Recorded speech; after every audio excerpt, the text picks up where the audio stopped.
Guys, this is the bass fiber. Y'all know chickens are the gateway drug into homesteading. We survived with only one trip to the ER.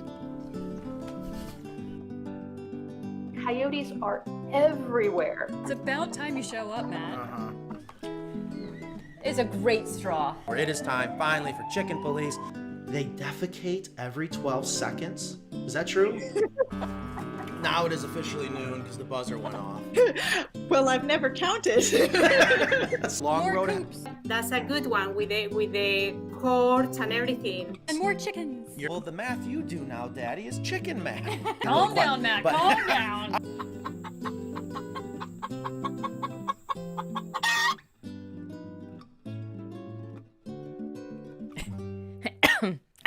Welcome. So what's going on, guys? Let us know if you can hear us or not, because of course we're having technical difficulties. Shocker.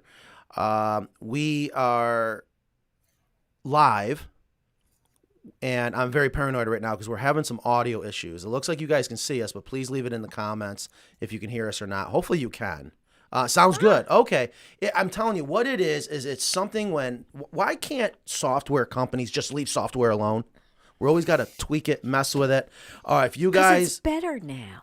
What's better now? I don't know. All right, well, here we are. It is live. It is January 27th, 2023, coming to you live from Creedmoor, North Carolina. And we have an awesome show today. I'm kind of giddy a little. I'm not going to lie to you. Well, it is chick season. We are going to be talking a lot about baby chicks today. We have a guest speaker today that I have actually waited so long to be able to talk to them. And that you actually stalked to get on the show? Slightly stalked. I had to do some stalking. Yes, that is true. So we're going to give everyone a chance to get in here. I see the crowd is coming in. Again, just wanted to make sure everything sounds good. We were having quite a little audio issue with our guest speaker today in the green room. So we're going to talk about that in a little bit. But I'm glad so far so good. To my left, co-host Kristen, our Hello, everyone. chickenista, our expert. Thank you for being here on time today. You're welcome. Are you excited about today? I am. I cannot wait. And of course, Ingrid behind the camera, behind the computer, going, Matt, what's going on? I can't see you now, so I don't know if I like it better or not.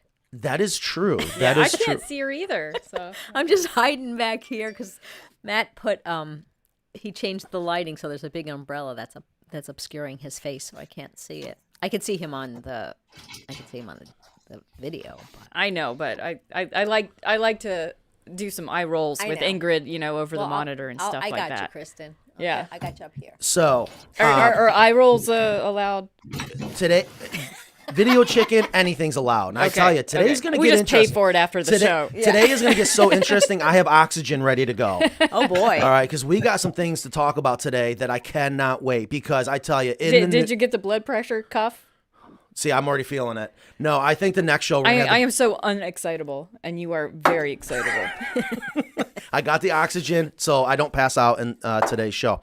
Okay, so today we're going to be talking a lot about baby chicks, and we have asked a gentleman to come on, kind of last minute notice. I can't thank him enough for coming on. He is the president of Murray McMurray Hatchery. And co-owner, yes. I did some homework. Good. I'm glad you did. Everybody gets their stalking in, but me. So if you are in the backyard chicken hobby and you've never heard of Murray McMurray, you are not in the backyard chicken hobby yet. I wanted to bring Tom in a little bit to ask him some questions because I love to get to the source. I know what you're gonna ask. Oh yeah. Oh, I got a whole dude. I couldn't sleep last night. I got a whole look at my paper must be yellow. I got so many questions. I know we don't have a lot of time, and I know Tom's got to be an extremely busy man, so I'm going to respect his time as much as I can and try to get right to the topic of conversation that Tom's got to be like, oh my God, I'm so sick of this question right now. Look at all these memes. How many memes are you getting now about? Oh, I love it. I even got some for my teenage kids.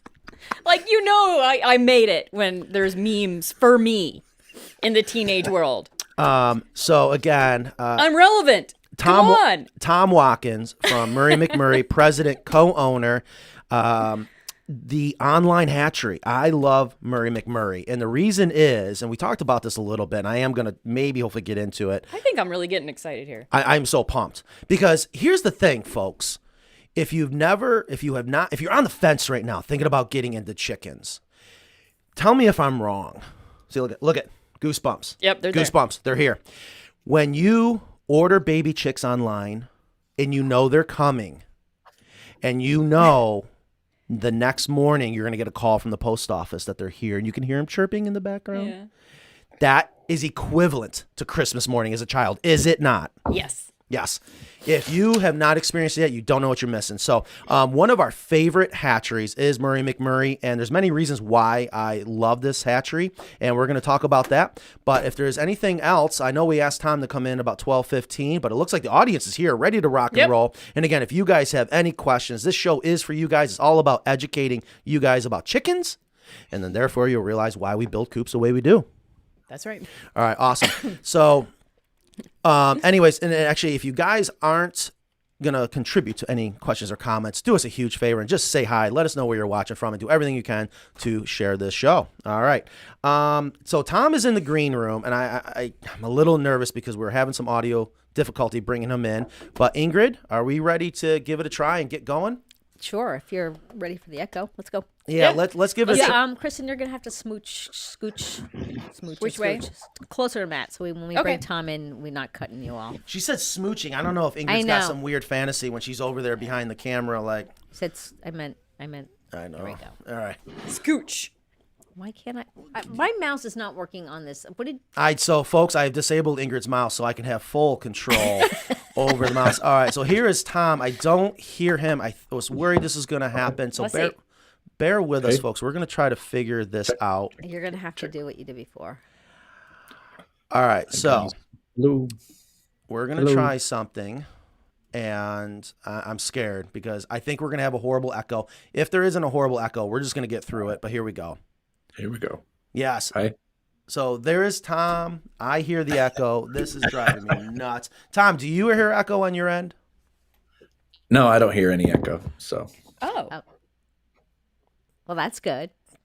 Yeah. All right. So, folks, everyone listening right now great. and watching. No echo. No So echo. The three of us will just have to put up with it. So that's fine. I told you it was in here.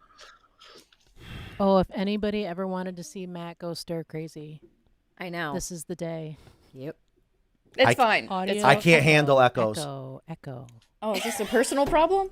All right. Well, I'm gonna, because I've waited my whole life for this day to talk to someone like Tom from Murray McMurray Hatchery. I'm gonna put up with it because we love our viewers, our fans, our customers. I'm going to give it hell. All right. So, Tom, good morning to you. It is noon Eastern, but you're an hour behind. You're calling in, I'm assuming, from Webster City, Iowa. Absolutely. Yep. We're getting ready for some snow. We're supposed to get 5 inches tonight. So, Tom, what is your last name? Tom Waktins. We lost his audio. You guys lost his audio? Can't hear Tom That's talking. not good. No, this is such a pain. Well, we can call him and... We're going to come up with some plan Bs. Okay. We never have this issue. And, of course, we would today. This is driving me nuts. I don't understand. Can hear just fine. Everyone says they can still hear him. I don't know. I don't know what's going on. We got to get through this somehow. Audience says good. So. Tom's like, what the hell did I just get myself into? I asked what your last name was because of the name of the company. Oh yeah. There's no McMurrays left. The last Murray McMurray retired in 2012. Okay. So speaking I'm sorry. of Was that one of your questions? I'm sorry. What? Was that one of your questions? Well, yes, if I may. So again, Murray McMurray, we have their catalog right here. You know, when you get this in the mail, it is chick season. Tom, am I correct? Does this come out earlier and earlier every year? No, we try to get it out just after Christmas, so between Christmas and the New Year. So it's the same. We've had it for at least the 10 years I've been here. So awesome. What is your chick season? So we start hatching at the end of January and we hatch through October. So our busy season's March, April, May, spring typically. So June. And I was kind of wondering, I know Tom gets this question all the time, and I was like, how in the world do you get in the chicken coop business? I'm sure Tom's like, how in the world do you get into the baby chick hatching business? But one of the things I was wondering is, did you get into the hatching business because you suffer from chicken math to the extreme?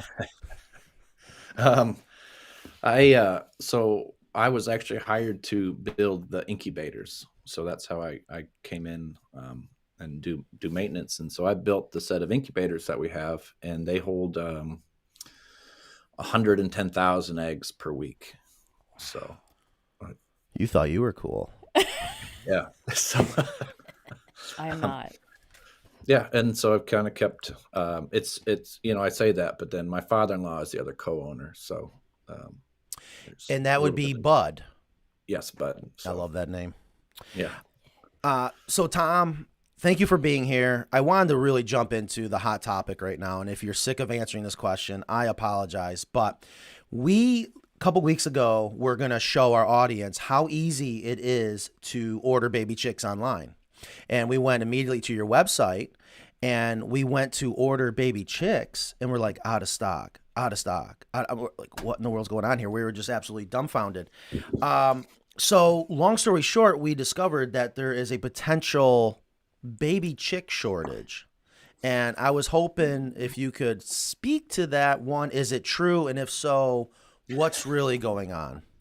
Yeah, so I don't know that it's necessarily a shortage, as of there's not the same amount available that there was. There's probably more available than there were in the last few years. It's just the demand is really high.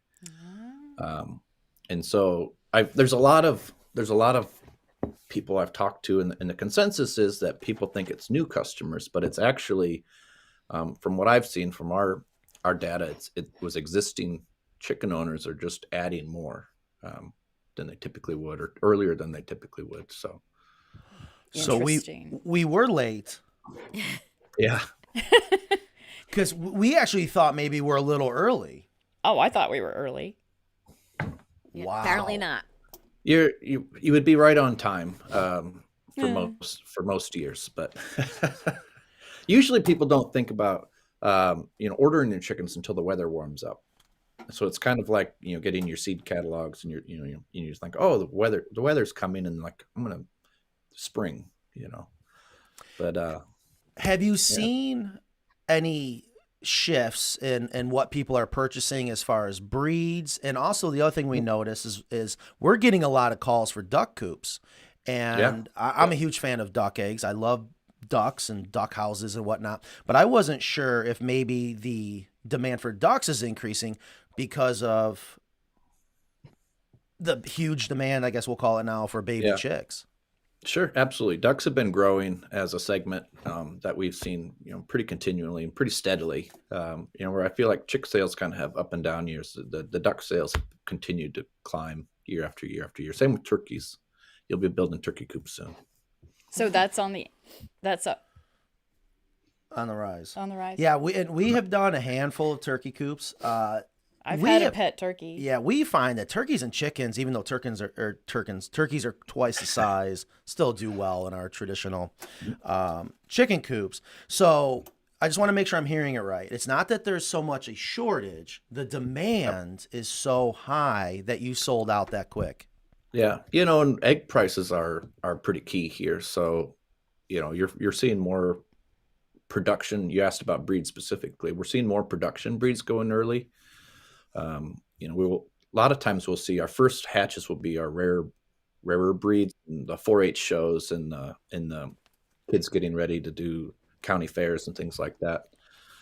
So they're getting more ornamental breeds, and now it's the production stuff. So it's definitely going to be egg stands and trying to capitalize on the high price of eggs. So Yeah, that's actually what we were looking for. We were looking for just the standard, like Rhode Island Red, whatever, regular stuff. And we were shocked that those were sold out. So that's what he's saying that. Right. So I was actually a little paranoid. I was like, oh my gosh, if there's no baby chicks to buy, what does this mean for our business?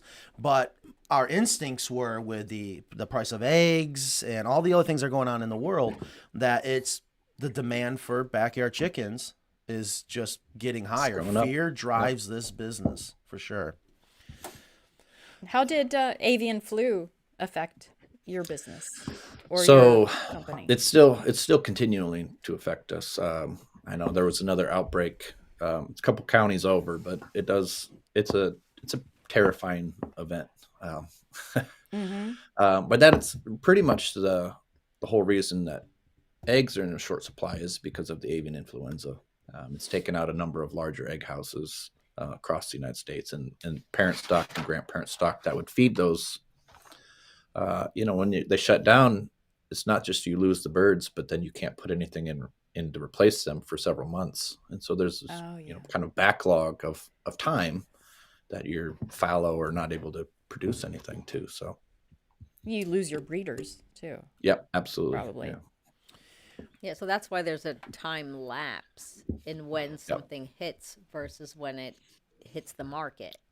Yeah. As So far in as- 2022 is 57 million birds were lost to avian influenza in the United States. So actually, speaking of numbers, and one of the things I was curious about, in a yearly, on average, how many baby chicks are you hatching and selling? We'll do pretty close to 3 to 3.5 million baby chicks that we'll sell. Are you the biggest hatchery? Oh, no. No? We're small. I Really? guess. Isn't that surprising? So I actually wanted to It's talk very about surprising. that. If I didn't already love Murray McMurray enough, after doing some more research, they are a family-owned business still. Yeah. We are customers, so you probably are used to this, but you guys do such a good job getting the catalog out, making people aware of Murray McMurray that I have assumed they're this huge, large hatchery. Yeah, I thought so too. And no, they're a family-owned business. Yeah. Yep. It's me and my father-in-law. My wife does marketing, and my kids, they're just begging. They're not. She's oldest is 10 now, but she's just like, "Can I work? I'll go work all summer, because we're it's family business. You can pay me." So. Oh, that's I think you awesome. can. Yeah. It's finding something for her to do. We'll find something, but yeah, the next generation's working. They're working their way up too. So. That's awesome. So I do have a list of questions I'd love to kind of get through. Tom, I'm not sure how much time we have, but I have some questions that I've been wanting to ask. And of course, if there's any questions coming, I see a bunch of things coming in the comments that maybe we can ask Tom here. I really want to know, what is your opinion of silkies? I call them a carpet because in our breeding pens, they're just one solid carpet of fluff. Yeah. They they're just trying to keep their eggs, and so they're communally incubating them, and so you're just picking them up and moving them, and then you have to beat the other hens to collect the eggs out of them. But terrific motherly birds. You'll never find a better broody bird than a silky. That's right. Yeah, that's what Kristen's always saying. I personally can't stand them because when it comes to the chicken coop, you got to modify it. Because no, not really. Yes, you absolutely do. So I was just dying to ask that. The other thing They like is, to be on the floor. So that's what some people we'll cut a 5-gallon bucket or 3-gallon bucket down and just leave it right on the floor with some straw and stuff in it. And they'll roost in that or nest in that. But, yeah. I've had great luck with my hatchery silkies. They just go right with the others. I just figured I was going to have someone else be like, yeah, I can't stand them either, Matt. No. Another thing I wanted to talk about is, as I was, doing some research on Tom himself being slightly a stalker, I was listening to one of your... It's journalistic research, really. Thank you. Yeah. See, Ingrid, I was happy to see that Murray McMurray, I guess, published a book. I've never seen this. It's called Chickens in 5 Minutes a Day.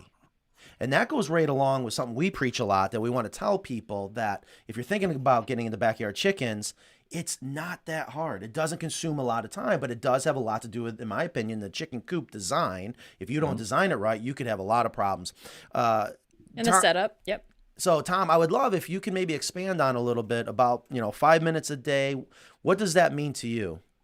Yeah, absolutely. So, I've got 200 layers, and I've got about 200 more in a brooder, and and it doesn't take me probably 5 minutes to do chores. It's a little bit longer if you just spend time with them, and I like to do that too. But at the bare necessity of things, it's very, very quick.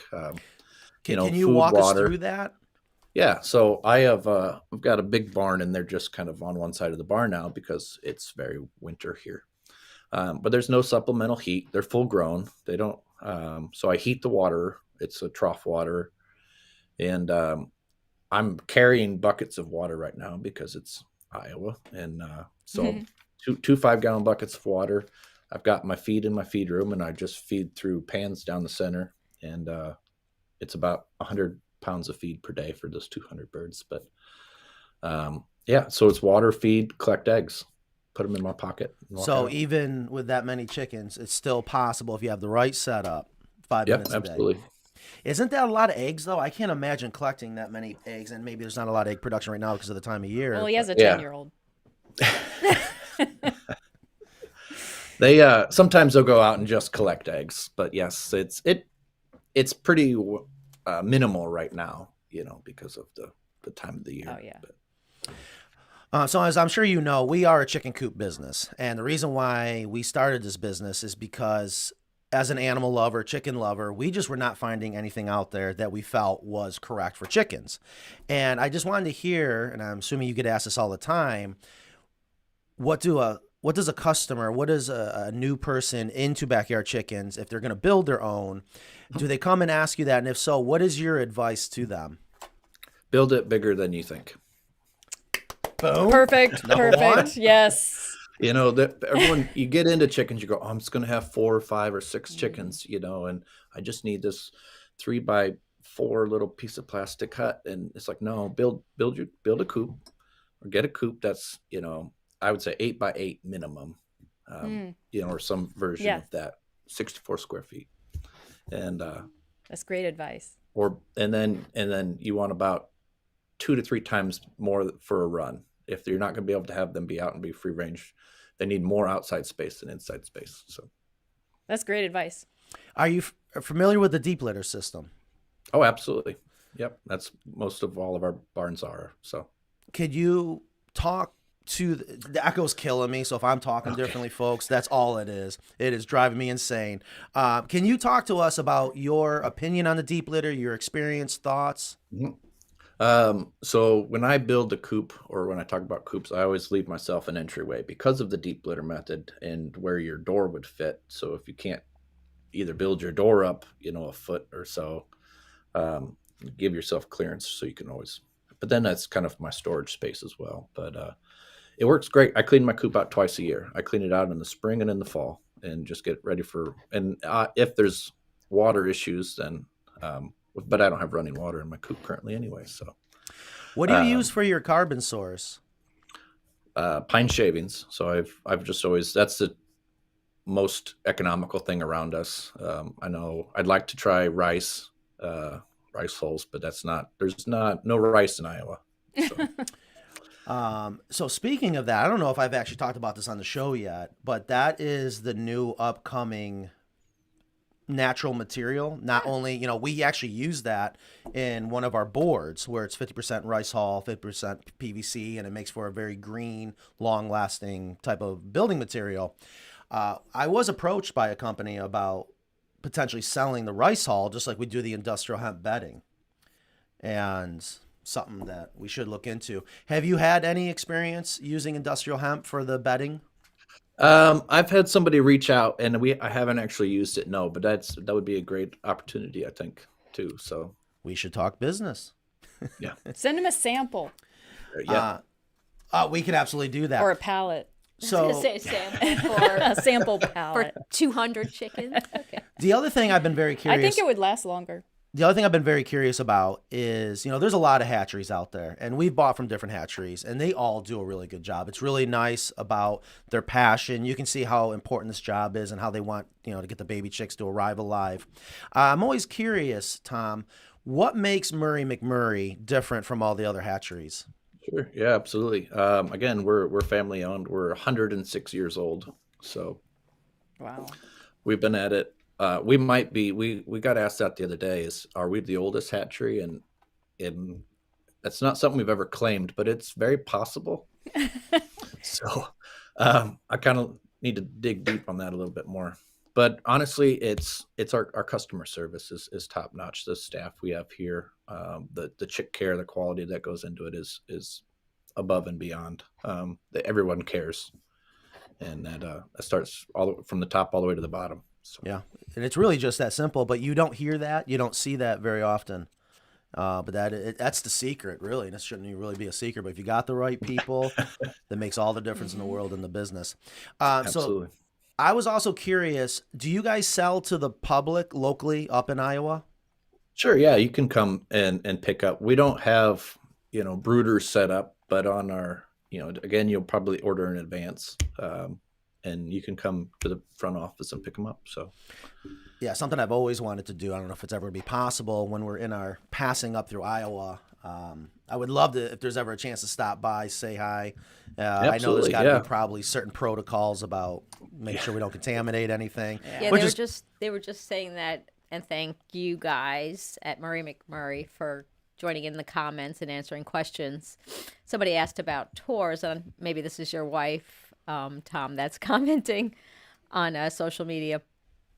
That right now, for biosecurity reasons, they don't have tours. They're not giving tours, but they give video tours, right? You have live streams on Facebook and Instagram for people to see the whole setup there. Oh, okay.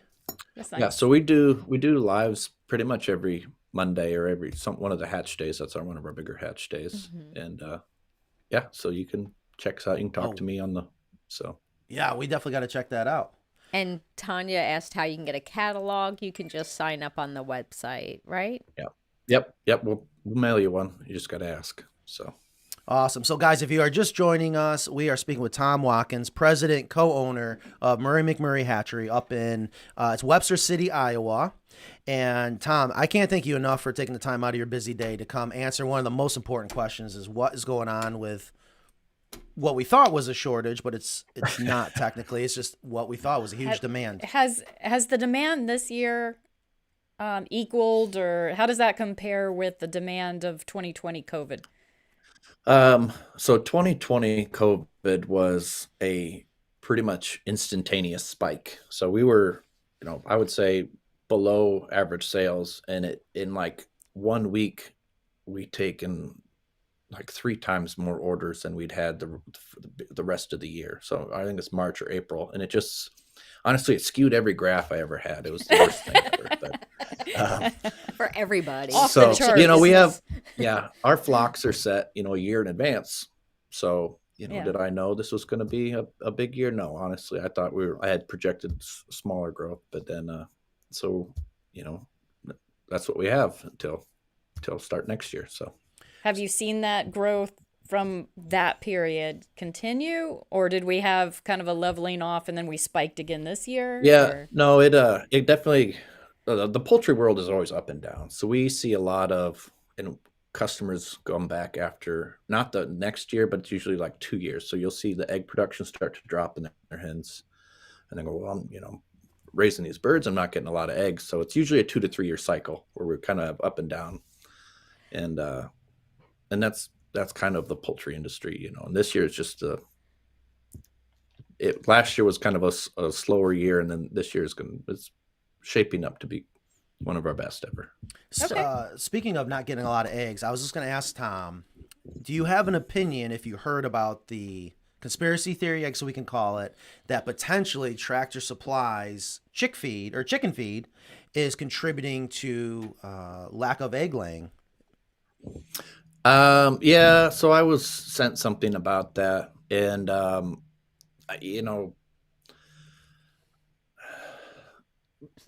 there's a couple things. I try to get our feed from a local co-op. We're obviously buying in bulk, but even when I have to buy feed or bagged feed myself, then I go to the co-op to get it. That's, they're making and grinding grain themselves, and so it's a direct.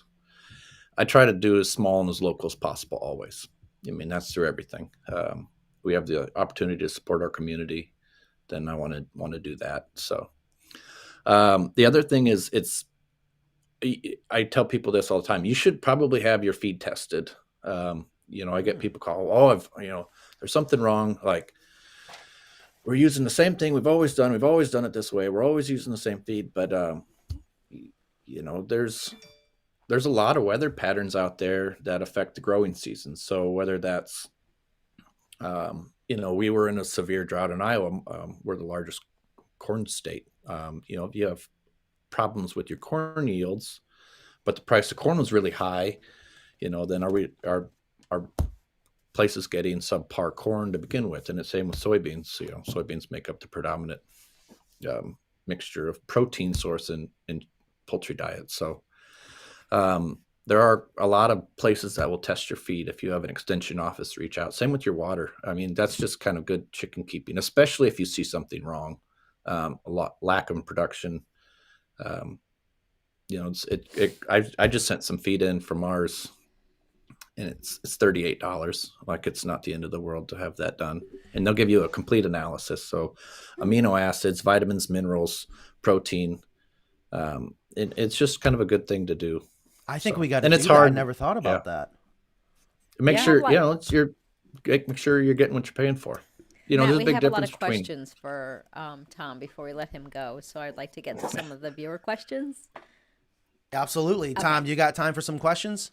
Yeah, I got time. Real quick. Okay. Real quick. Okay. So somebody asked what happens to all the baby chicks when you have more or you don't sell them for some reason, which I don't think that's going to be the case this year. But what happens to the ones that don't get sold? Do they get added to your flock? So they actually get donated to a raptor recovery center. They are used as feeder chicks for a raptor. They rehabilitate hawks and eagles and owls and stuff like that. So they are euthanized, and then they are frozen and then donated to this. So okay, that's the truth. Do you ever have a hatch day sale where you sell leftovers? We actually did that 2 weeks ago. So yeah, we try very, very hard. We'll go and we'll intentionally oversell a little bit, because we know we have 110 years of history. We're very, very close on our hatchability. There's not a whole lot of surprises, but it's better to push a few orders than to have to euthanize the bird. So in our opinion, yeah. So how far in advance can someone order chicks from you? Because somebody said, well, can we do absolutely 6 months or a year ahead? Yep. So when I put our numbers in, we put them all the way in through October. So you can order all the way up to the October 31st, right? So okay.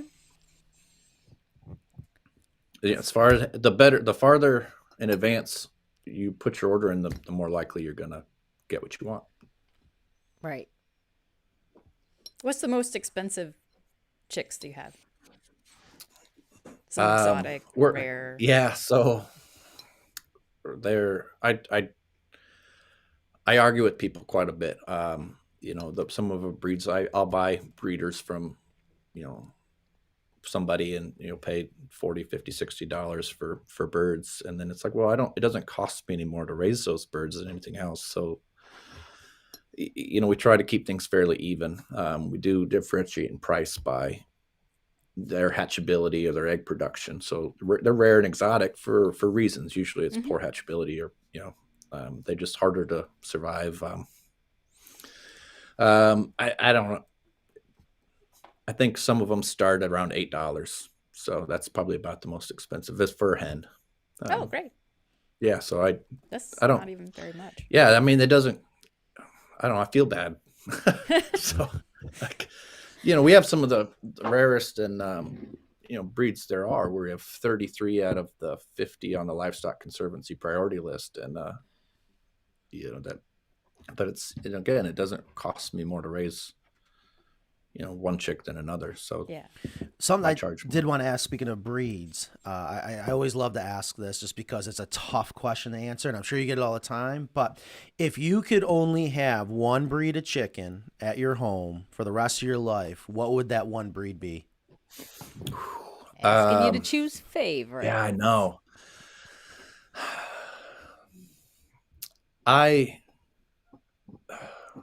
Does it have to be like a specific color? Because if I said Wyandottes, I could get Yeah, Yes. you can 7 you can varieties. Yeah, you can do that. We'll accept that.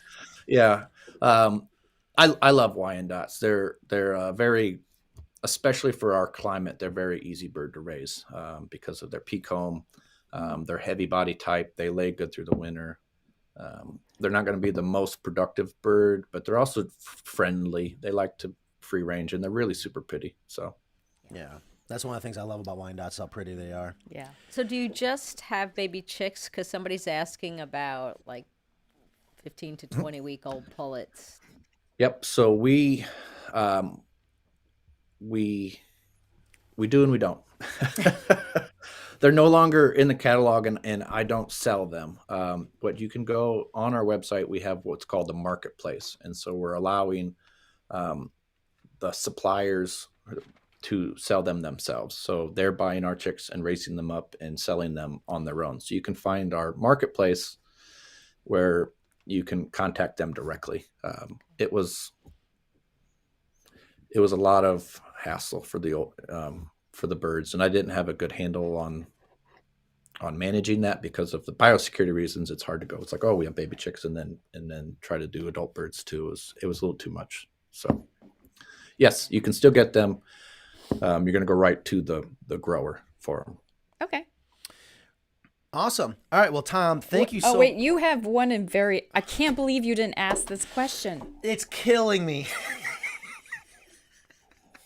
Is it what I think it is? It's about the catalog. Yes. Okay. So again, He's dying to ask. Okay. Oh, okay. Fine. Again, I want all our viewers to understand one of the things that I love about Murray McMurray is I love this catalog. And one of the reasons why I loved it is the one thing that's missing this year. And I have to believe there's a reason why they took it out. They are the experts, and they have phenomenal pictures of all the chicks, the ducks, everything. I loved the illustrations. I miss them. I just love them. Not everybody did. You might be. I figured. That's fair. We tried to do those are our birds. So when we are doing our best to give a representation of what we're selling. And so the illustrations, though they were done for us by the same person who did the standard of perfection through the APA, they're just it's an illustration versus what actually it is. And it makes sense. I mean, people are very, my chicken didn't look like this drawing. So I get it. And again, you guys do an amazing job with the pictures. And that's awesome to know that those are their birds. I didn't know not that. Stock photos. Those are their actual birds. They're not. We didn't go out to any show winners or stuff. Those are, well, unless they were ours. Yeah. But those are our breeders. So. All right. Well, I'm glad you got that out of me. I was like, well, I didn't want to. Yeah, I was going to have to hear about that for the rest of the day. So, all right. Well, Tom, thank you so much for your time. I know you're a busy man. Thank you for everything you guys do out there. I hope one day in our travels we could stop by, say hi, and, take it from there. So, all right. Thank you. Have a good weekend, sir. Thank you. Thank you. Have a good day.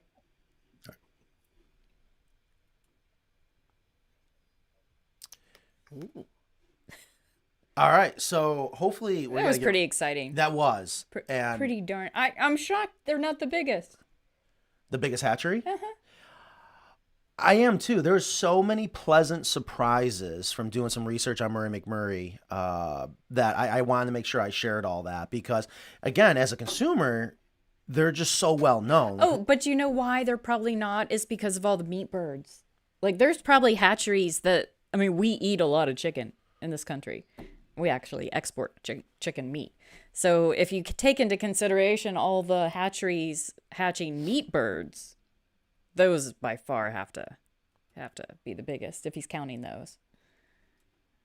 Yeah, I would agree that. I mean, because they really sell to the backyard chicken farmer, right? And I guess if we were to compare hatcheries that sell specifically to them. And again, it's not always about being the biggest. Yeah, even though I have that issue. I think we could have had another hour of questions. I could. Yeah. I didn't want to torture Tom because I'm like, man, he must be getting hammered with all these questions right now. And I was just so thankful that he was able to come on because we didn't have that plan. But last week, I think, because we discovered how difficult. What we thought was a shortage. I'm so happy to find out it's not a shortage, that it is demand, and that just actually makes perfect sense. It's interesting that he said that the demand is with recurring customers. So it's not even new people getting into it. It's chicken math. Chicken math. right. No, exactly. But I mean, it's just like he said, like he sees like the customers go every 2 years because that's when you want to add or you get a broody or whatever it is. But he's seeing it because it's the same customers. That I wanted to know like what percentage of his business is are reoccurring customers and what is new. I bet he knew. He was on top of it. Yeah. Oh, for sure. Yeah, so that's good to hear because I do always worry about how many people do get into this hobby and they get out because they had a bad experience. And every time I've seen someone have a bad experience with backyard chickens, it's because of their Chinese coffin coop or whatever. It's always about the coop. And if you don't have the right coop, the right function, the right size, and I love everything he said. And folks, we did not pay him to say that. That's why I love to have these guests on because it's really that simple. And again, that's why we do what we do. All right, so we got a lot of other things to talk about. Are we ready to move on? There's, of course, all this stuff in the news, and we did hit on it a little bit, and I did actually ask Ingrid to queue it up. I have people sending it to me, and I had people texting me. I did just this morning. Yeah. Is it true that the feed from Tractor Supply is causing the egg shortage? And you and I haven't had a chance to talk about it, but, I wanted to see what our viewers thought about that, see if they've had any insight. I know there's been a common. If you want my opinion and Please. you didn't ask for it, I do think it's a conspiracy. I really, I can love a good conspiracy Me too. every now and then, of course. But last time I looked, Tractor Supply feed is made by Purina. Mm-hmm. So it would be affecting the generic feed I get from my local farm store is made by Purina. Purina makes like 80% of all the chicken feed out there. So I don't know why Purina's, the bag of Purina sold at Tractor Supply would be any different than the bag I buy down the street. You think they have a different mix? Only because I have done enough when I was a bug guy. Done a lot of services as an exterminator at these large grain mills, from Cargill to Nestle, and they are great companies to work with. Okay, I'm not going to get into all the other stuff, but I've always been fascinated with how they're a well-oiled machine, and they're huge, and there's mills in all different places, and they have different grains processing different types of feed. Again, I agree. This is a hard one for me to believe, but you never know. I always like to question everything, and I actually see someone, Red Dirt Oakla, says, what about what the CDC just said? I'd love to hear. What did the CDC just say? Poor Tractor Supply, who are they? Oh, and Tom made a good point. I forgot about this, and this is something we should try to promote more. And I did this at our farm up in New York. We went to our local granary. Yeah. And I loved it because actually it was cheaper and it was a better quality. And we were able to buy it. I mean, I needed a little bit more than normal, but they would deliver it. And I loved it. I absolutely loved the service that we got from the local granny. So I think that's a great idea. Guys, if you're just joining us, it is 12:43. We are live. We are in Creedmoor, North Carolina. 162 people watching right now. Yeah. Thank you, Murray McMurray. Yeah. You're not here to see us. Yes, we want to grow this show. This show is for you guys. We are all about just answering your questions. We want to educate the consumer on backyard chickens. We should do a show on feed. People keep asking for that too. We absolutely should, because I love the whole fermenting side of things, and I actually used to do that. I don't know anything about it really. Yeah, you don't want to ferment like pellet food or things like that, but if you actually have a whole seed grain or maybe a crushed up grain, right, Ingrid? Yeah, that's what I use. I mean, it's not all their feed. That's a supplemental thing that I do because my chickens are bougie.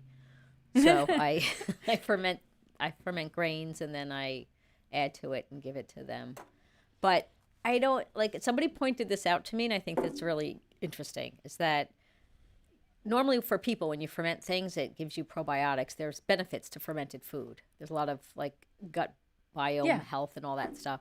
But if you think about it, chickens kind of ferment their food in their crop all day. Yeah. It's almost like it might be one of those things. And listen, I'm guilty of it because I've been doing it for 5 years. So, and now they expect it, because if I don't greet them with bowls of treats in the morning, they're going to be mad. One of our viewers says you can ferment pellet. I was told not to ferment pellet. I wouldn't. I don't know. She says she does. Her chicks We can love try it though. It breaks up. I don't know how. It gets really yucky, moldy quick. Yeah, I would be afraid of that. Maybe letting it soak and get wet, maybe not quite fermenting. Like when we're talking about fermenting, we're talking about it goes the whole from fermenting. wet to moldy, nasty really quick. Yeah, we're talking about the actual fermenting process. And the other thing I like that Tom said, I never thought about, we do this with our water, send out the chick feed and have it. Yeah, let's do that too. Someone said CNN posted an article trying to instill fear from the CDC about chickens and how bad they are. Yeah, they do that every year. Oh, yeah. Yeah, and it's not just CNN. It's every publication, every news. You get salmonella from backyard chickens. Don't handle chickens. Don't kiss your chickens. Yep. Oh, you remember that one? Yeah, they in my opinion, they don't kiss back very well. Yeah, they want to instill fear without a doubt.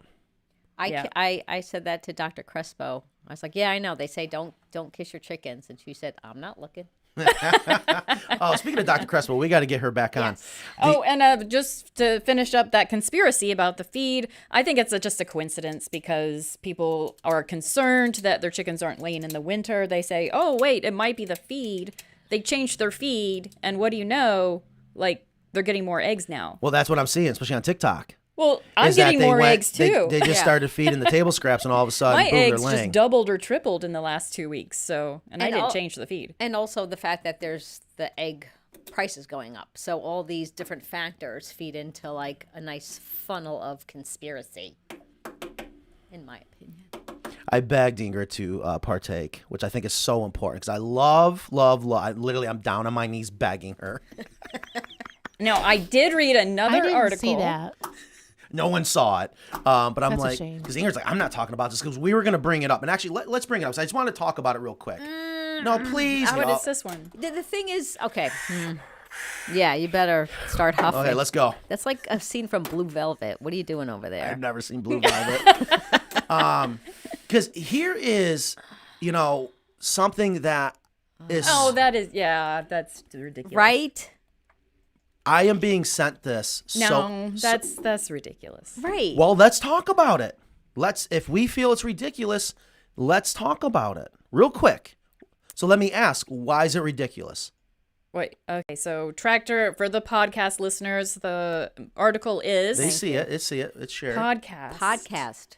They can't see it. Thank you, that's Kristen. right, Thank you, Kristen, for realizing the show. Yes, happened. Tractor Supply chicken feed reportedly causing egg laying to stop. Board has ties to WEF at Jeffrey Epstein. What is WEF? World Economic Forum. Now, how did you know that? How did you not? Hey. So you want my opinion? Please. Well, if I read something like, first of all, the Jeffrey Epstein thing in the headline is a big red flag for me because it's like, it's just poking the conspiracy bear. And if you read something on a website, I think it's important, especially something that's kind of inflammatory or very explosive.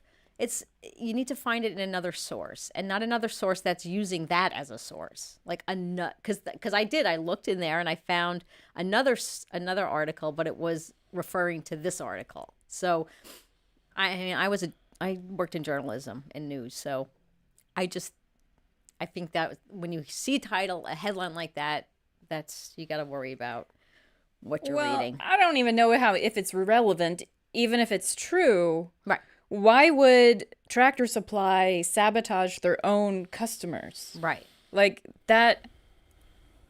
And if it was really World Economic Forum and there was some greater conspiracy, it would be across the board. It wouldn't be, we're just going to take down this one company. I don't know. In the U.S. Yeah, it's. So here's the thing. I mean, I wouldn't trust the WEF with anything, but I just don't think it's related. And Jeffrey Epstein is dead. Yeah, he is? It's just he suicided in jail. Abort. What? Okay. All right. Okay. All right. So again, but here's the thing about this, and I love that we get to talk about the subject related to chickens and eggs and all that. What scares me when I see these things is learning on the flip side, when you own a business and you're talking to companies that, or you do your own Google AdWords for say, it is extremely scary to be on the other side learning how to get your message out in front of people.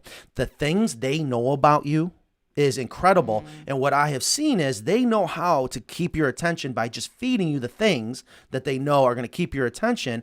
And you could have the same subject being fed to someone completely different to keep their attention. And you wonder why we have such a division, because we're in theory not reading, or technically not reading from the same textbook. We're not being fed the same information and then discussing it. So there's just another textbook example.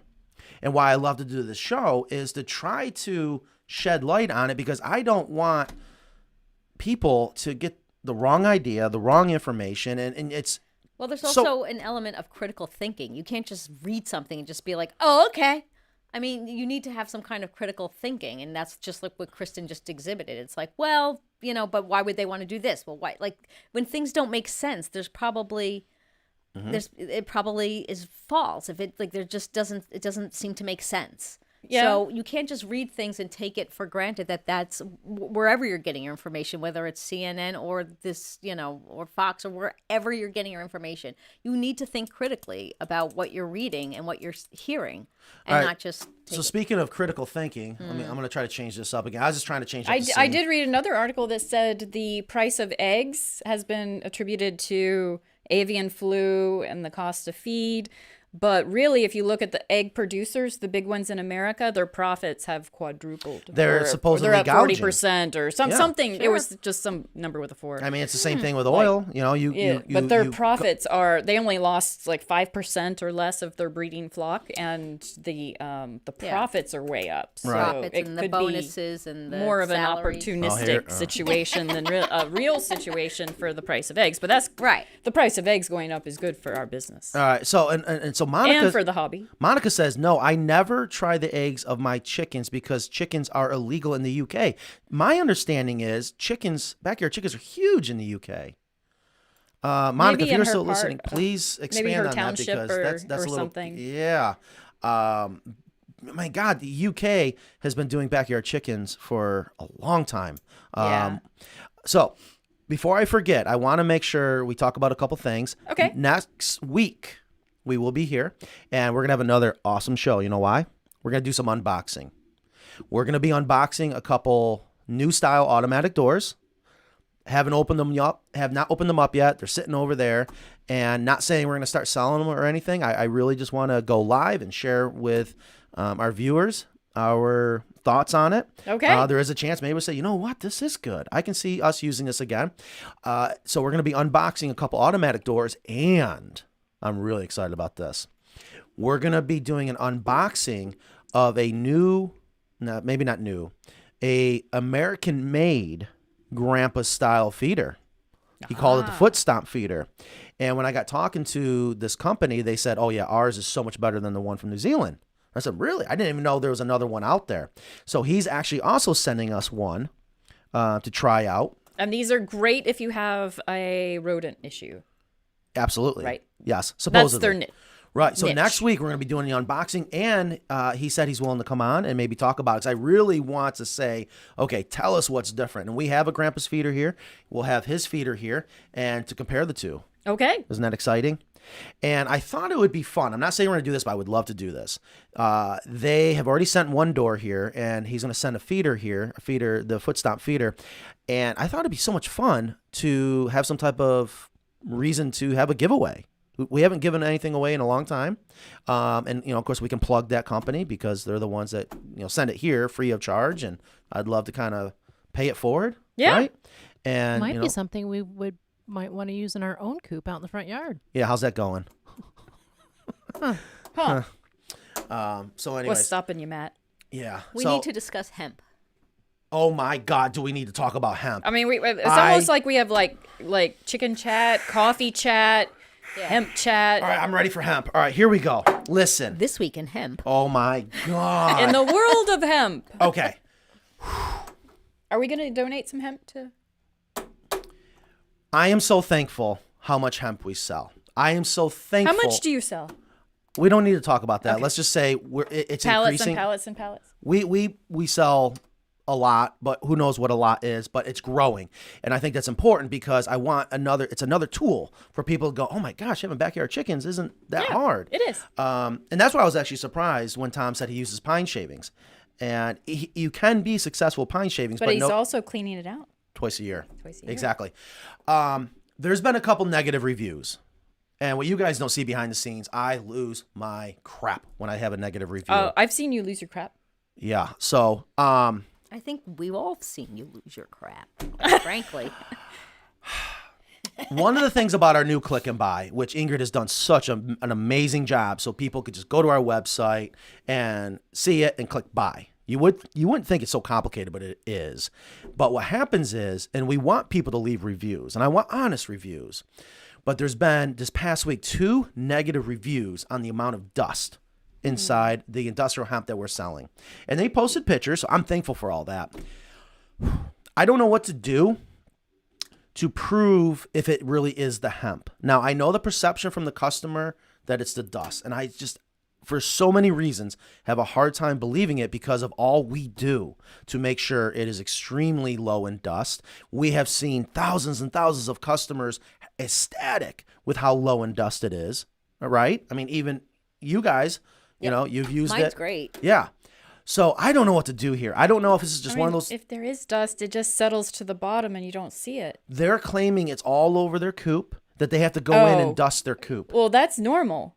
Coops get dusty.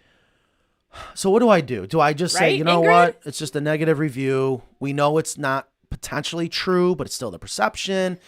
You know, this is driving me nuts. Ingrid. Well, the reason why I said it was I was more of the free shipping that I told you to bring up the hemp. But if you wanted to bring up the other stuff too, that's fine. But that was really what I was getting at to explain to people. But that Ingrid, isn't your coop dusty? Oh, it is. It's Yeah. totally dusty and it's dirty, and I do wash it because I want it to look That's nice. not because of the hemp, though. No, it's the dirt. It's just chickens. I mean, chicken Create dander, dust, just right. being Yeah. outside. It's. I'll do it. Yeah. Okay, thank you. Because I want to actually see. So She has control of the mouse. she does. I do. So check this out. We have worked so extremely hard on those 2 words, free shipping. We are looking at a view of our flock shop.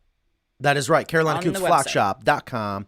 And again, and I love business. I love all that goes into the thought process. And it's like, you know, in the title. So I wanted to make sure when people see our hemp on our website, it is now for sale, $69.99, free shipping. Now, I hope most people realize there is no such thing as free shipping, but that's just what we're getting used to seeing. So we have to roll in a flat rate cost for free shipping, okay? But it is, I guess we can say, free shipping. So I don't want people to go, oh my gosh, man, it's $70 now. It's just $45. It's because it includes shipping, all right? And you're going to actually save more money now with the free shipping, and we've worked so hard to make sure we can offer that. So I don't want people going there and seeing the price. And right off to the left, you see in the picture with that beautiful wine dot. Look Yep. at that. Free shipping. So I'm so happy. And look at the reviews. I mean, I'm glad the reviews are coming in. Please, if you're buying this stuff, leave us a review. And if it is negative or you have any problems, most of our customers, they'll give us a call and we figure out what's going on. Don't forget this part. Oh, that is true. So to be fair to our customers, and this happens every single day, if you want a local pickup, you can pick it up, and it's $45 plus tax. So Yeah, I put there's a that in savings there just in case. Right, because I don't want to charge customers the full price because we're not having to ship it, right? Right. That Perfect. Pickup Right. perk. Pick Yeah. up perks. Yeah. So I know that there was concern because there was, oh, well, we changed the price and now it's this price and now it's that price and, my shipping wasn't that much. But we're doing it mostly to standardize things on different platforms as well. So, and hopefully everything will pretty much be free shipping to the United States. That's Everything will be. That is our goal. We're taking steps every day just to make it the best product for the best price to the consumer, nice, quick, and easy. The other thing I wanted to talk about is batteries. no. They look like batteries, don't they? I thought they I have looked been like very far behind on just implementing this new thing that I think maybe I talked about a little bit on last week's show. But the wooden dowels, they can cause problems if you don't put them away when you're not using them, and if they get rained on, they swell and they don't get in the hole. I get it. And those are used to keep the windows open. Yeah, so we use these to keep the windows open, and we're going to switch to a stainless steel dowel. Okay, they work perfectly. They work the same way, but it's stainless steel, so the expansion contraction issue potentially will not be there, and it shouldn't be there. And I did see a customer of ours made something that I was hoping to get made, and hopefully we will when we have these produced just for us. These we're just buying offline, so of course you can buy them offline. I think we can add them to our store should a customer want to swap out their wooden dowels. These are obviously way more expensive than wooden dowels, but if you are concerned about having wooden dowels, and you want to switch to the stainless steel dowels, you can buy them from us or just go online. The customer that's making these is on the Carolina Coops Owners Forum on Facebook. Right, and he's using brass. I think it's Tom in South Carolina. Yes, and I love it's almost exactly what I was hoping to do, so that you have little grooves to grip when you want to pull it out. I can try to find that. I'm just not. I went to go visit his coop. I'm not 100% sure. Brass. I've never worked with brass. I know brass is a lot softer of a metal, but it probably should be strong enough to be a dowel pin. But I know when you have it in the lathe and you're cutting into it, it's definitely a more manageable, easier metal to cut. So I don't know. And I actually found that the stainless steel, at least for my research, was actually more affordable than brass. Huh. Yeah, which is crazy. So this has been implemented and will be going into coops here soon. If you already have one of our coops. Wait, what? Whoa, boy. You weren't there for that meeting? It's John, who is the I one didn't that was make a making them. proclamation. for Oh, that. John. Okay, that's right, John. John Canfield, who did his coop, and we showed his coop when he was doing it. And he's selling them to people too. Yeah. So I was going to reach out to him. So I'm like, man, John, let's make a deal. Yeah. I knew it if was he's- a name if I he can make recognized. I'm them and they sorry. work perfectly, because I think our customers will appreciate it. They look like bullets. They do. I mean, Right? when you first pulled them out, that's what I Yeah, thought. we got to they do some were. research. Okay, questions, comments. It is 1:02. So we have a question. Fire away. Journey with Jewel, who wrote question in capital letters. So I appreciate that. What is the name? A Journey with Jewel. How far apart about the roost bars? How far apart should approximately the roost bars be from each other and the walls? I've heard several different opinions, but they all seem to be for multi-level, like stadium seating. Yeah. Multi-level, you can get more in there. That's the benefit to that. Right. But if it's, do we have a term? Have we made a term for when they're all in the same height? We should. I don't know. Equal Level. opportunity seating. Equal Yeah, opportunity. Non's the best with naming things. We got to bring her mic up again. I don't know if Yes. she's away from her mic. Bring her fader up just a little Non bit. said equal opportunity seating. Yeah, that is, and what's No interesting no is, mess. huh? Well, And there's no favoritism. Yeah, we believe that there's less fighting if they're all the same. See, people will say there's more fighting. Yeah, I'm starting to wonder if that's not the case. Well, chicken behavior is really hard to. I mean, we always say that we know what they're gonna do, but then they always surprise us. Yeah. That's what I love about chickens. They So- break the rules. So the answer would be what, Matt? Like should be equally distant, correct? Or is there no standard? So what I love about this question is she mentioned something, and that is she's read several different opinions. And that's the beauty of backyard chickens. Everyone's got an opinion, right? Again, understand why. So what I love about our coops, especially in the hen house, how big they are, we're able to space our roost bars. I want to say they're 15 to 16 inches apart. Way more than industry standard, which I've been told 11 to 12 inches. The thing is, when I was first learning about what should it be, I wanted to learn why. And I don't know if I'm buying into their reasons why, but the theory is if you got two roost bars too close to each other and the chickens are up there roosting, they're going to be touching each other and causing problems. The other one was if it's too close to a wall and they're touching the wall, there's a higher chance that they're going to get mites. The problem I have with that is they love to huddle together, okay? And I Maybe can't... side by side and not like butt to beak. Yeah, I can't see how it can contribute to mites or even like it's going to rub off their feathers. But our standard is on average about 15 inches apart, and it works for us. But again, that's when they're all flat on the same level. Bleacher style is a whole different story, and you can definitely do bleacher style. And there's reasons for that, and some will say it's actually better to do bleacher style because it helps them to potentially fight less to get the message across that, no, you sit down there, I sit up here, end the story. And it gives a shorter one to the silkies that are differently abled. Oh, silkies. What did Tom call them? The carpets? That doesn't mean you can walk on them, Matt. It just means that No, listen. they like to squat down and hoard their eggs. Here's the reason. Here's the thing about silkies. So many people start off their chicken hobby with silkies, and I just think that's a bad idea. You got to really understand silkies. If you set it up right, yeah, they're great. Especially, their motherly brooding is definitely top notch. Yep. So here's a good question. I'll bring it in. Oh, ooh. I love it. How long can you store the hemp when it comes?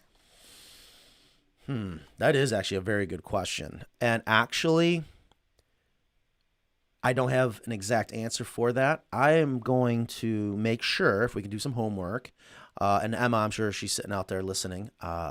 I want to ask our manufacturer that question. What is the shelf life of industrial hemp? I can tell you when we are selling it to our customers, we do advise that, it does have a shelf life where we've had customers store it for 3 to 6 months and not have any issues. But where you store it makes all the difference in the world. Yeah. I've stored it in my garage for years. Yeah. Just because it got shoved in the corner and I couldn't quite get to it because of a couple other things or a couple hundred things in the way. I've had it for at least a year. Yeah, and but it was fine. It has to be in some place where it's dry. Right. Yes. Dry. It's that simple. Yes. It's like storing cereal. Make sure the bag is closed and keep it in a dry place.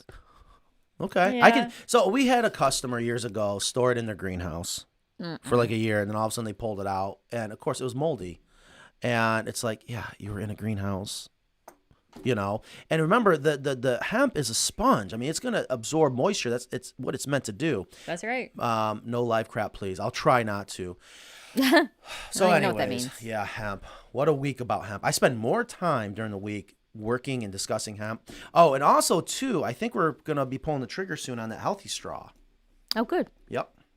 So that's going to be available soon. I can't wait to see what happens.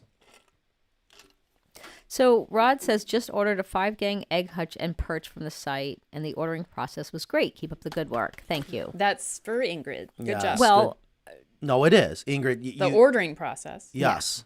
That, I begged her. I was like, again, I was down on my knees. I'm like, Ingrid, please do this. She did not want to do it. I have yet to see this process. Oh, God. The things I have to do, Nan, you wouldn't believe it.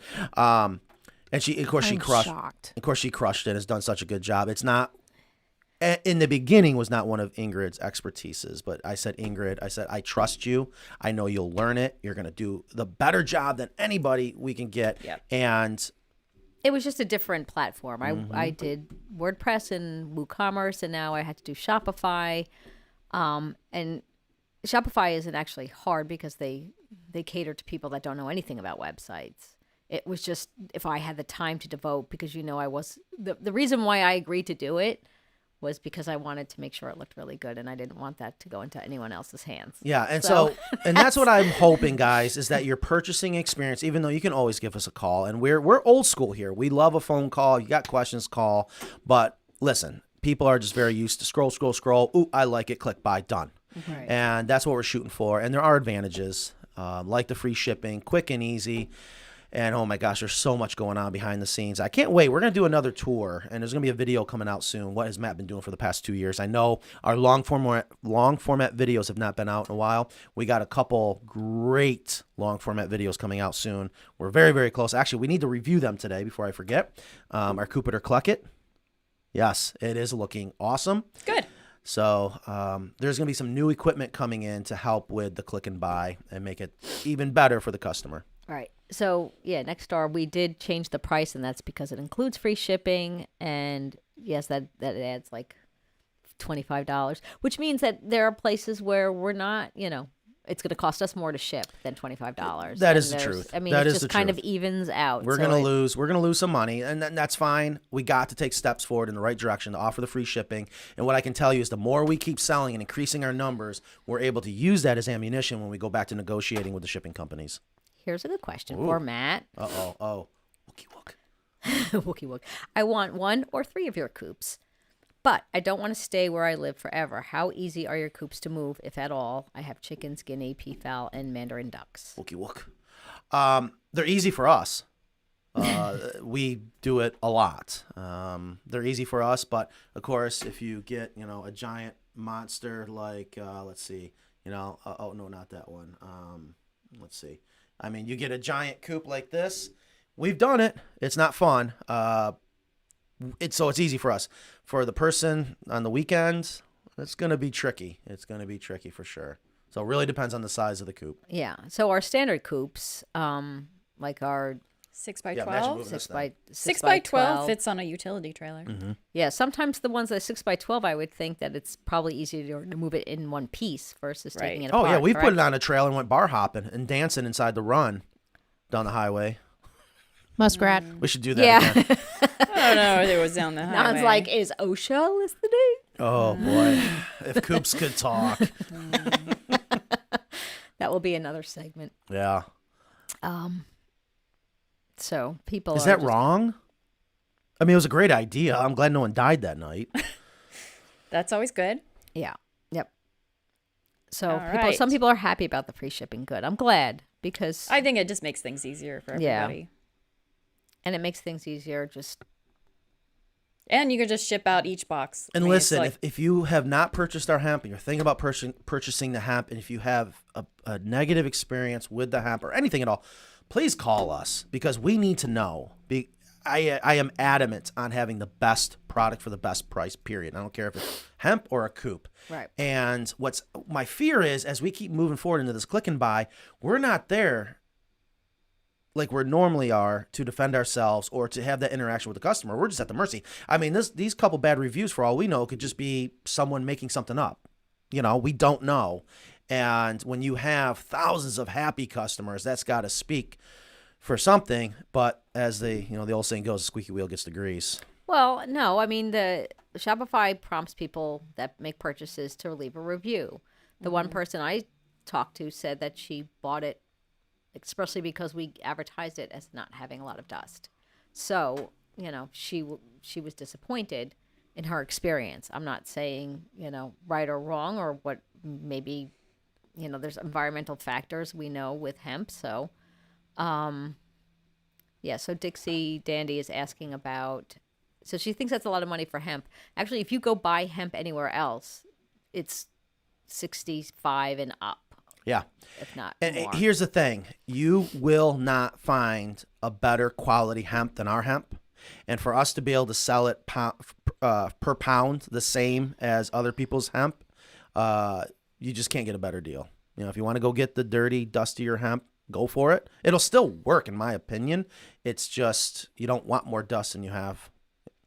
Well, I changed deal mine with. out. I got a 4x6 hen house. I put half a bale. Did I put a half a bale? Or I put one bale in. I haven't, so it's about 6 inches, I guess. And I haven't needed to add to it in like 4 or 5 months. So You guys should do the darkroom test again with the light. And I have videos of that. Yeah, absolutely. And actually, when I talked to the manufacturer yesterday, and that's what I love about our manufacturer. I reached out to him. He's like, let's get on a call right now. This is crap. There's no way. Because they're working so hard at making sure there's hardly any dust in these bales of hemp. That's one of the things I love about them is they're in it to win it, just like we are. But yeah, we went into the dark room and shined a light and just threw it down, and it was unbelievable how much less dust there was in our current product than it was some of the older bales of hemp from other companies. right. But I mean, again, it's a natural product, so there might be crops might differ from. So we just hope that they dedust it as much as possible. Would you add a third roost bar to your 6x4 hen house if you free-ranged 18 chickens out of a 6x18 coop, or would you just leave it with the standard 2 bars? Great question. Do you like the coop in his picture? Yes. Or their picture? I don't know. So, would I add a third one? No. One of the biggest mistakes you can make is giving yourself a reason to overcrowd your hen house. You will have a lot of problems. However, let's do some quick math. And we should have this memorized. So a 6x4, two 6-foot roost bars, that's 12 chickens. But industry standard 8 inches, I believe that maxes out 18. So another reason why I would not add a third is if you're thinking about 18 chickens, technically, I mean, you're maxing it out right then and there. Yeah. And to add that third roost bar, I guess it wouldn't hurt to try. I know some people have, and they believe they've been successful at it. Right, and then keep in mind too your nitrogen load. Yeah. I mean, you've got to rearrange the other two to True, fit it in there. true, and then keep in mind the size of your diaper. Yeah. You know, there's some math and numbers that go in there for that equation so that the deep litter system works so well. You try to put 50 chickens in a 4x6 hen house, that deep litter it can't keep up with the nitrogen load. Well, and I think you also have to worry about the health and well-being of your yeah. flock. They'll be miserable, fighting, well, stress. yeah, or just the the amount of excrement that can't get absorbed and they're breathing that in. So there's all these other things. I mean, I think part of the recommendations you make is for optimal health and well-being of your flock. Oh, God, yeah. So absolutely. You have to, I mean, can you get more? Yeah. I mean, I think probably you could fit 15 pretty comfortably, especially if you got like little banties in there or something. But yeah, I would worry about just shoving as many as you can because you can. Okay, hold on. I got to keep going with this. Okay. Tell you. And we have the most beautiful audience. I tell you, they take the best pictures. Is it okay to put fringe style fabric curtains over the opening of the egg hutch for shade? Nan says yes. I don't know what fringe style Well, it's like the one you did the TikTok with, just like strips hanging. I did? Ah, okay. I was wondering what that was. Yeah. Oh, God, Nan's favorite.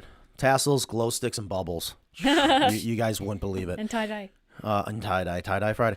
Yeah, absolutely. And it's actually not some, well, I guess it is for shade, but the reason for that is to give them more of a safe place to lay eggs, to feel more safe. And dark. Yeah, and that's their hidden. instinct. Yeah. Yep. Mm-hmm. So you To hide them. You have to realize though that's going to get dusty too, though. Yeah. Guys, it's a chicken Well, coop. but no, people yeah. that put up curtains, for I know, instance, I know. the reason they do it is because they also like the way it looks, and then when it gets all dirty, they're going to be like, "Oh, I don't like the way it looks." So I'm just throwing that out there that the more decorating you do, it's going to be dirty. Darshell asked if we're still looking for guinea pigs in a nutshell. We are always looking for guinea pigs. The Craftsman style, which is a huge coop, it's very complicated to put together. I'm not going to let that stop us from being able to figure out how to make it a kit for them. So yes, we are looking for guinea pigs there. The downside is it's just we need some more time to keep perfecting it. And there's a lot of people like, oh my gosh, can I get it this spring? And it's like, no, unfortunately. I mean, anything's possible. Things, knock on wood, are going so well, especially with the road crew. Good. Yes. We actually go buy Fantastic. another truck this weekend, hopefully. Of course, we Good. love What? Arkansas. Any reason to go to Arkansas? Absolutely. That is you wouldn't think it. Arkansas. It's another going hit. on? It's another hidden gem. Just like South Alabama, Northwest Arkansas is gorgeous. Of course, they don't want anyone to know. It's like, and people are moving there like crazy. What happened with the rollaway? We have a lot of product. Did you see my message about product development? We've got a lot of products that we need to finish developing and release. So we have the rollaway egg hutches already done, and so far so good. Yeah. And if you are interested in a rollaway egg hutch, we just got to get that up and running. I mean, people have been buying egg hutches like crazy on the flock shop. Let's get the rollaways up. That's all they want to hear. So it's the kind of thing that someone's asking what's happened. That means they don't see it. So if you don't see something that you've heard about, just give us a call. Yeah, According to Matt, give him a call because I don't have it on the website if I don't have all the... Because it's not live yet. Because it's not. I know. It's, so again, shouldn't even be a thing yet. Yes, it should. It's an idea. It's a great concept. We tried it once. It's still in the R&D process. All right. So Nan says R&D. Matt says go. Go. Every day's R&D. Everything's R&D. Okay, if you're always improving a product based on customer feedback, it's always R&D. But why wait? I'm not a fan of rollaway nest boxes, but we've done it. So far, so good. And I would love some more people go, hey, I'll purchase it. I'll let you know. So E. Stormy says in a statement, and I love this, I use your hemp in my mouse terrarium/cage in my living room and have no problem with dust or smell. Thank you. See? And in her living room. In her living E. room. Stormy, if you haven't already, please leave that in a review. What a great point. It's not just for chickens. Well, not only that, but you're indoors. Yes. I mean, come on. I love that. Yeah, I think my neighbor uses it for her indoor rabbit. Yeah. Hi, When Nora. I had a rabbit, I totally would have used that. Oh my Such God. a So much good better. point, E. Stormy. Question, can you tell us more about the jungle coop for the hot climates? Give us a call. It is the simplest coop in the world. Is that the open air?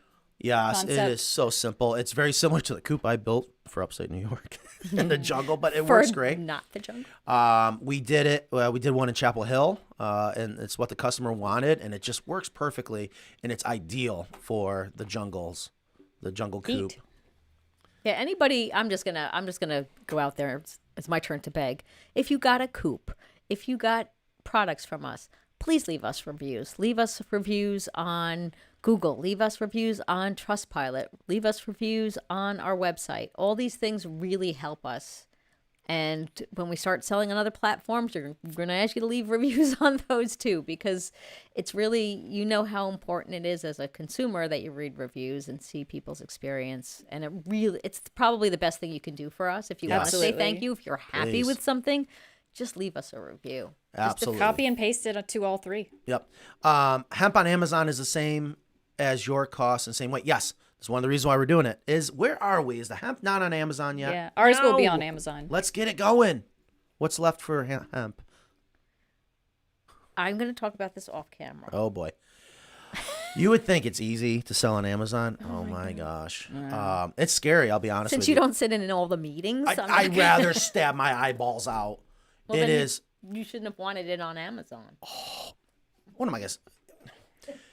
Are you saying you delegated that? People that love to sit in the classroom and listen to teachers lecture. I like that. Yeah, that's the point. You would love to sit on the Amazon meeting. I'm like, get me out of here. And they are so great, super nice, knowledgeable. I don't know what it is. I'm just like, They're I- amazing. You just Yes. don't have the patience. I can't. Oh, I want to run. You're a doer. They are an amazing company. Yep. They're doing amazing work. We're all working together, and me and Emma and Danielle, we're all making it happen. You guys are about for to you. Yes, you're about to see a great Amazon store. And but anyways, all right. Whoa, you're flying through. I know, and it's 1:22. We do have a hard 2:00 appointment today. Let's not forget that. We do. Oh, we got the state coming in. We got the county coming in. We got visitors coming in. We got box people coming I in. had no idea. I know. I need to eat before Where this. was I on all of these decisions? Which one? The truck, the other things, the humans. Right here on Video Chicken. We're making some decisions. Can I have the gavel, please? Have you ever There tried were this? no memos or proclamations. You ever tried sent out pure about oxygen? this. No, Do you want to? maybe later. All right. Here you go. You know, and that's a good point. Maybe that customer wanted her hemp free or Yeah. a refund. That's the truth. Not saying they're like, I worry about that. But they didn't ask for anything. That is correct. Oh, that's that true is too. correct. So They didn't ask for a refund. They didn't ask for a replacement bail. right, I want to know what in the world is going on, because there are pictures with dust, but it's so hard to believe it came from the hemp. Well, we don't know. And Do you I- have a tax-free form for those of us who fill out Schedule Fs? I'm sure Non can chime in on that, but it sounds like we do. I just need the customer's tax exemption form. Yeah. I mean, you get tax exemption for Schedule F because I did Schedule F for years on our, well, anyway. Is there a difference between the I have flat? a very large Schedule F or a long Schedule F. Is there a difference between the flat shed roofs versus standard pitch roof for keeping the run dry and hen house ventilated? That's a good question. That's a good question. Or is it for looks? So, in my opinion, it's aesthetics. right off the bat, because when you say flat shed roofs, I want everyone to understand the roof is flat and it has a slight pitch, referred to as a shed roof. And in the beginning of Carolina Coops, we did nothing but shed roofs because it was the most affordable way to get a solid metal roof over the entire run, and it did a great job. And we switched to the gable roof because everyone loves the look of the gable roof. I never saw a difference in its efficacy, period. What is complicated is shipping a coop with a shed roof because those rafters have to be so big. Turnkey. See? What? That's a good point. I didn't think about that either. So we have been playing around with ideas to make it so we can ship rafters for a shed roof. And the best way to do it is called a scarf joint. And I love the scarf joint, but it is complicated and you're relying on the customer to put it together perfectly. If they do it, it's extremely strong. So hopefully that makes sense as far as keeping the run dry. Hen house ventilated, it still doesn't make a difference. Well, I see what she's saying, because the gabled roof, there's more ventilation up at the top. I guess you could make the argument. Well, you have the ridge cap, right? There's more ventilation. We could do a nice shed-style roof on the Cali Coop and ship it out relatively easily. Good point. Yeah, and we've done a couple of those for people who wanted ones you can hide under. Yep. Look, they have a height maximum 6-foot fence. That's a like great a point. 6-foot maximum. That's the only way we could do that. But as far as ventilation, I would have to say the gabled roof offers more ventilation than the shed roof. So if there was a pro, that's it. In the hen house. In the hen house. Yeah, and she mentioned the runs specifically, if I remember correctly. But that was for keeping it dry. Yeah. What is the likelihood of having a dud chicken? What is the definition of a dud chicken? Not laying eggs? Yeah, my well summer is 45 weeks old and has yet to lay any eggs. She's had a rough molt, but seems to be feathered out again. You could have a dud chicken. They're living beings. I mean, there's humans that don't have freeloaders. Yeah, my well summer is not laying Nana's yet. on fire today. But I wanna throw out that it could be that chicken could be hiding her eggs. Oh, that's a good point. Great point. I only have 2 out of 10 laying, so it's okay. Give it time. It's just end of January. Did you mean that it never laid or it's not now? Well, she said it has yet to lay, but she had a rough molt, which is weird that she would molt at that age. That's a good point. 45 weeks. Yeah, so that's not even a year. Usually they go a whole year before. Maybe she's not 45 weeks. I don't know. Huh. Because I was thinking that usually they don't molt until they're over a year old. She could be older than you think, or that something else is going on. So I like this question. I got to talk about something else you guys missed this week. All right. Judy says it's cedar shavings that cause respiratory issues, not pine. Yeah, somebody asked, well, to give it context, somebody asked if the pine shavings in the deep litter would cause respiratory issues if it got wet over time. Oh, if it got wet. Well, I mean, I don't know if I mean that because it gets wet as litter dumps on. All right. I need to say something, because I know there's people that have criticized some of our cedar framed coops. And there's a huge difference when building a chicken coop out of cedar, whether it's Eastern or Western, versus using cedar shavings for bedding inside your hen house. I am not a fan of cedar shavings for bedding inside your hen house. It can absolutely cause respiratory issues. One of the common names for cedar is aromatic cedar. Right. And it's because it's very aromatic, okay? And it's actually giving off a fume, believe it or not. It's why it's so great at repelling pests. And it's a gas. So when I say fume, a lot of people may not understand. Literally, the particles are so small, it's a gas versus like water droplets or paint droplets. I am not a fan of cedar shavings at all for bedding. But the reason why I also wanted to mention this, we went on a little field trip Wednesday, maybe yesterday. Always looking to continue to improve our product, improve the price, yada, yada, yada. Playing with the idea, this is always an option, we've done this, but playing with the option of potentially switching to all Western red cedar for the framing of the chicken coops. Huh. Because cedar and Doug fir both have great natural rot resistant properties, without a doubt. But trying to find lumber that is pristine because we can't hide a lot of it. Most of the lumber in our coops you got to see. So It's a high standard for quality. Exactly. So I'm hoping to improve that and possibly switching to a Western red. I'm not sure what I'm going to do. Interesting. Yeah. Would that help with? I mean, I know that cedar is great in the garden as far as keeping pests out of the, I guess, as a garden bed material. It's great for not rotting, but also has some kind of like pest deterrent factors. Would that help in a chicken coop? I don't think you'll see the difference because once it's dried and it's the oils in it that really give off that repellency. I think once it's dry, it won't be that big of an issue. But I don't know. But the thing about Western red is it's actually soft, and we don't like softwood. We got it. That's what we love about how hard the Doug fir is. What about the color difference? Well, Western red is very light beige brown color, and it all ends up graying out unless you paint it or whatever. Eastern red is, red. Yeah, and that stuff actually darkens within minutes. You know, when you saw into Eastern red, it has that beautiful bright red color, and then of course the white part, and then it starts to turn almost like a dark purple after a couple minutes in the daylight, and then it ends up getting dark, and we've seen that happen. Do you need a closed coop inside the run if you have a fully protected run with roofing? Well, you didn't. I mean, I guess they're saying, can I just have a chicken coop with an open run and just put a couple of roost bars up? Yeah. I mean, you can, but give them a chance to get protected from sideways wind. That's the jungle coop in a nutshell. Yeah, and so Billy is the one that asked if there was negative experience using pine shavings because he said he keeps hearing a lot of contradictory information about it causing respiratory issues. I don't think that's the issue with pine shavings. No, but pine shavings, they don't break down nearly as well as industrial hemp. But, I mean, we've all used pine shavings. Yeah, I mean, it can work. It just doesn't work as well as hemp, and it contains a resin that inhibits composting. Makes it acidic. Yeah, and they're a little more woody. Yeah, and I think maybe there's respiratory issues because maybe it's not as absorbent. So maybe there's more ammonia. I don't know. I'm guessing. Yeah.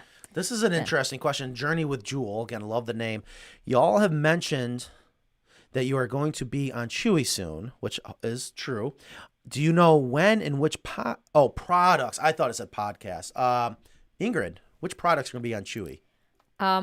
Pretty much all the accessories will be on both Chewy and Amazon. I can't wait. Oh, it's going to be maybe nuts. not the Douglas fir roost bars because there's at least on Amazon because there's not a huge demand for that. But the rope wrap, the egg hutches, create the demand, Ingrid. I know. The components, the perch bars, the ladders, the ramps. People have been loving them. I couldn't be happier. And I want to say when we talked about the difference between manila rope and jute rope, the census was manila, right? That's right. So we went with it. That's what we've been sending out. We just got to be careful if people see it. They're like, well, this doesn't look like the rope color on the website. At the end of the day, it doesn't make a difference. It's just the different plant that the rope came from. People like the whole idea of the auto ship or subscribe and save and things like that. Yeah, this is why we got to do it. This is why we got to do it. Amazon is trash. I'm willing to spend more money elsewhere.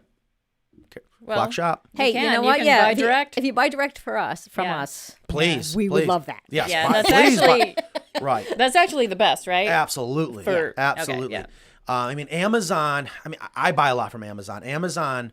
I'm scared what the long-term effects are going to happen to us as humans from the concept of Amazon. But so far, I mean, I'm guilty. I love it. But yeah, if you could buy directly from the consumer, always do that. Yes. I put this up for you, Matt. I'm very happy with the hemp from Carolina Coops. The dust level is so much lower than any other bedding. All organic products will have dust. Thank you, Sharon. Yes.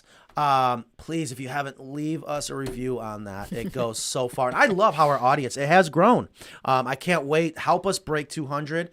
And it is 133 already. That is typically our hard stop. And I definitely don't want to miss any other questions or comments. Somebody asked when their coop is going to be shipping to Belgium. You're shipping a coop to Belgium? I did, yeah. I know there's been coops going overseas. Nan, can you just look into that? I have 5 freeloaders. I'll check in with scheduling. And didn't lay until they were 9 months old. Yeah. Change fee to 20% and done deal. I love that we're seeing some new names. I love our new listeners, viewers here. Of course, we got Wait, where's Mike Trapp? Someone check on Mike Trapp. Mike Trapp. Yes. Anybody He in has never California, go to his Oh my go gosh. to his house immediately. Mike, are you there? Where's Mike Trapp? Wait. Our buddy Mike. I'm serious. Let's get that. Oh, I can't hear the helicopter. I can't hear the sound effects, but Yeah, it's okay. helicopter flying over to Mike's house. What a good show. Had Yes. such a good time having that interview. All right, Guys, what do we have coming up? next week, we're going to be doing unboxing of 2 different auto doors. And we haven't opened them up yet. I am familiar with these doors, but not enough to not make it very fun and entertaining. God only knows what we're going to see. And then we're also going to do an unboxing of an American-made foot stomp style feeder and compare that to the popular Grandpa's feeder made in New Zealand. Okay. Doesn't that sound like Sounds fun? good. And then we have something else the week after that? We do. I don't know if it's been confirmed, Okay. but we thought about bringing on another hatchery Okay. and maybe compare notes. Yes, and upcoming shows will be Dr. Crespo, and Dahlia from Welcome to Chickenlandia has a new book out, so I told her I want her to come back out. I want to do a book. Well, she is a chicken educator, and I'm know. excited about Well, her new book. Aren't we? Chicken? I know. When do we get to do a book? I don't But like to we- read. I'm we never going to also- read it, but she I want to doesn't- do a book. She doesn't make coops, though. Right. Well, that's why it's such a great relationship between her and I. Yes, Her so and us. Dahlia's going to come on as well. We're going to put her on the show. I'm going to talk to Dr. Crespo because we talked about I talked to her. So we have some good upcoming shows. And if you have any suggestions and if you have any guests you want to see on the show, please email me, Ingrid at carolinacoops.com, and I would love to consider them and see if we can make it happen. Yes. Yes. We will make it happen. Yes. Isn't that right, Ingrid? Yeah, okay. All right, guys. We We'll will. see you next week. Okay. Have a great weekend. Later.